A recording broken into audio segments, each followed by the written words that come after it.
Now I'll upload a few more of these, but don't get me wrong, there are some very pretty structures here. Not phenomenally pretty, but you know, nice enough, like this one, which is supposed to be the Cambodia space, for lack of a better term.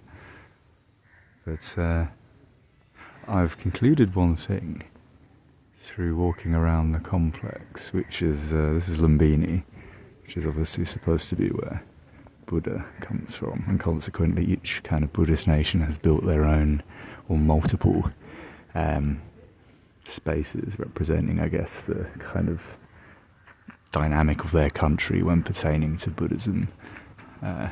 All of them are slightly different naturally because of that. But what I've really noticed is this whole thing is a tax scam. That's really where my interest lies all the time. So I don't, I'm not here because of that. But this is a complex that I think was built primarily in the 90s, and I would still say that from looking around, like 75-80% of it is just completely incomplete, and yet they'll be building random walls from space to space that you'll come across, and it's I'll keep my voice down a bit, but it's definitely some kind of tax scam for sure. All these giant structures on government land, the Lumbini Development Trust, I think it is. It's kind of like working out what the motive was with respect to all these structures. They don't seem to be occupied primarily, like there's a lot of like trash and stuff, which I will show as I've just kind of started this little venture around. I've got another 5 or so hours, so I'll take plenty of videos. But you know, the whole place, it's basically like an abandoned Soviet holiday resort. That's the vibe that it gives off.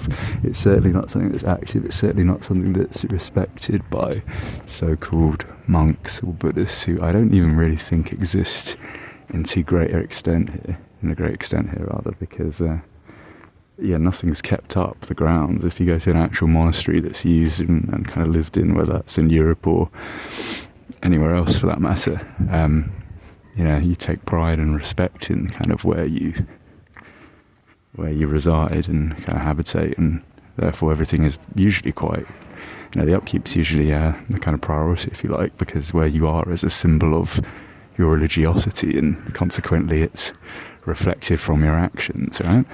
If that makes sense.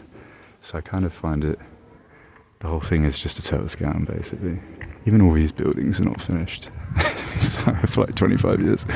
And not even the roads, nothing, everything is just completely incomplete, where presumably like all of this was funded through various trusts, overseas trusts.